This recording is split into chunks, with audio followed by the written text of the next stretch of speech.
तीन चीजें होती संसार में भी, एक न्याय, एक अन्याय और एक कृपा। तो संसार में तीन चीजें होती, भगवान के यहां अन्याय होता ही नहीं। अन्याय तो वो करे जिसका कोई स्वार्थ है, उस स्वार्थ पूर्ति के लिए अन्याय करता, और भगवान के यहाँ कोई स्वार्थ है ही नहीं। वो तो स्वयं अपने आप में परिपूर्ण है, आत्मा राम है, पूर्ण काम है, परम निष्काम है, निर्ग्रंथ है। भगवान भला क्यों अन्याय करेगा? इसीलिए भगवान दो चीजें करता है।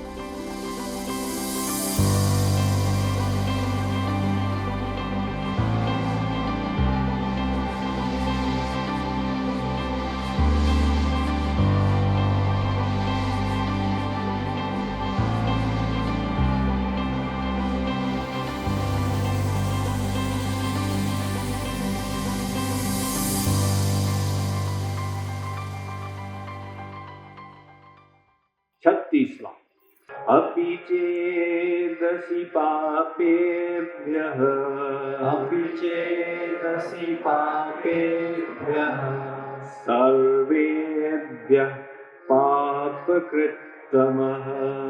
सर्वेभ्यः पापकृत्तमः सर्वं ज्ञानप्लवेनैव, सर्वं ज्ञानप्लवेनैव वृजिनं सन्तरिष्यसि, वृजिनं सन्तरिष्यसि। तो श्री कृष्ण ने कहा कि कोई कितना भी बड़ा पापात्मा हो,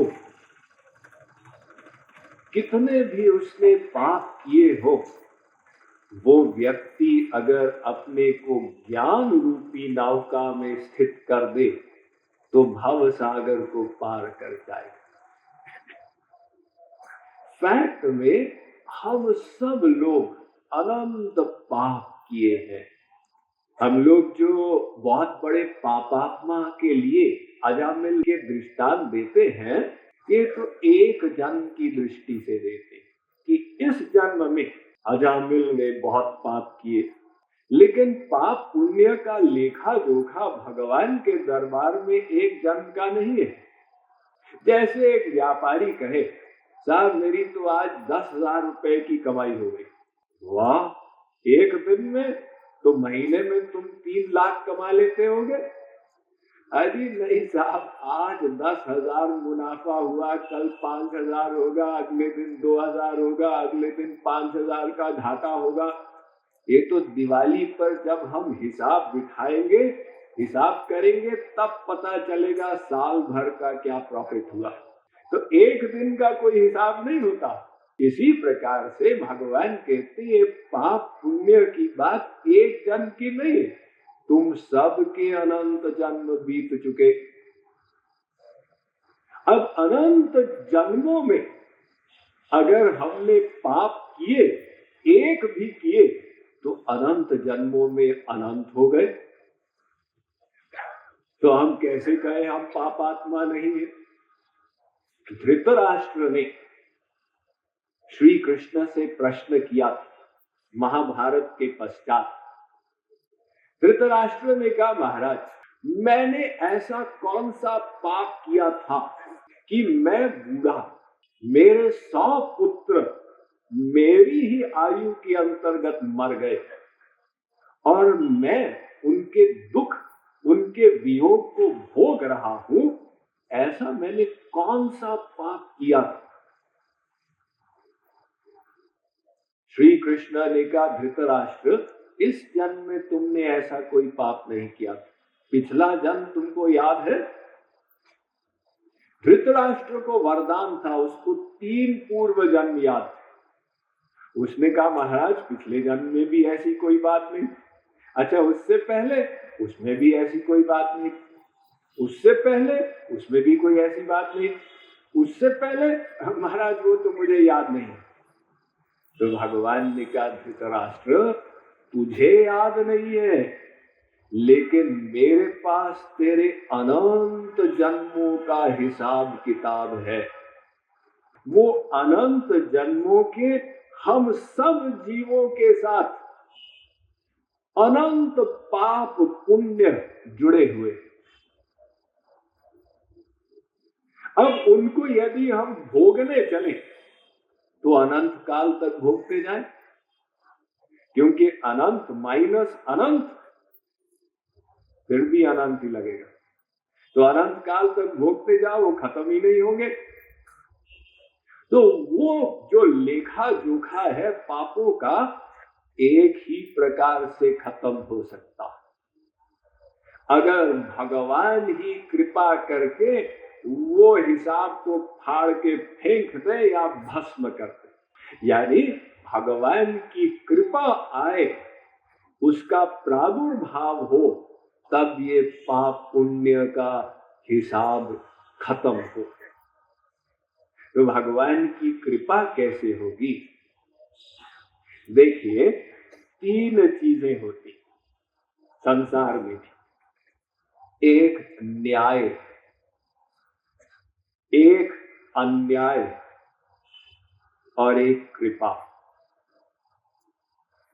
न्याय क्या है? आपने दिन भर फैक्ट्री में मेहनत की और मालिक ने शाम को तनख्वाह दे दी, लो 200 रुपए ले लो, ये न्याय हो गया। अन्याय क्या है? आपने मेहनत की, जब पैसे लेने का समय आया, मालिक ने कहा जाओ जाओ, तुमने ये गड़बड़ कर दी, यहाँ इसका तुमको इतना काटा जा रहा है, हम तुमको केवल 25 रुपए दे रहे हैं। ये मेहनत के बराबर फल नहीं मिला, अन्याय कहलाता। तो एक न्याय, एक अन्याय और तीसरी कृपा।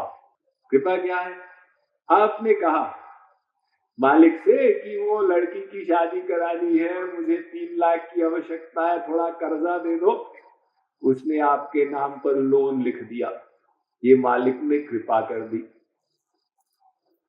तो संसार में 3 चीजें होती, भगवान के यहां अन्याय होता ही नहीं। अन्याय तो वो करे जिसका कोई स्वार्थ है, उस स्वार्थ पूर्ति के लिए अन्याय करता, और भगवान के यहाँ कोई स्वार्थ है ही नहीं। वो तो स्वयं अपने आप में परिपूर्ण है, आत्मा राम है, पूर्ण काम है, परम निष्काम है, निर्ग्रंथ है। भगवान भला क्यों अन्याय करेगा? इसीलिए भगवान 2 चीजें करता, या तो न्याय करता है और या कृपा करता। तो न्याय अगर भगवान करेगा, क्या होगा? वो हमारे कर्मों को नोट करके और उसका फल देगा। तो जीव कहता है महाराज, आपके न्याय से मेरे पाप मिटेंगे नहीं, क्योंकि वो अनंत जन्मों के हैं। आप मेरे साथ न्याय नहीं कर, कृपा करो। कृपालु जी महाराज ने एक पद लिखा, दया चहो नहीं न्याय श्याम मोही। कहते हैं, हे श्याम सुंदर, मुझे न्याय नहीं चाहिए, मुझे दया चाहिए। भगवान कहते, ए जीव, तुम जिसको न्याय कह रहे हो वो भी दया ही है। जब कर्म विधान के अंतर्गत मैं तुम्हारे कर्मों के अनुसार तुमको दंड देता हूं, वो भी मेरी कृपा है।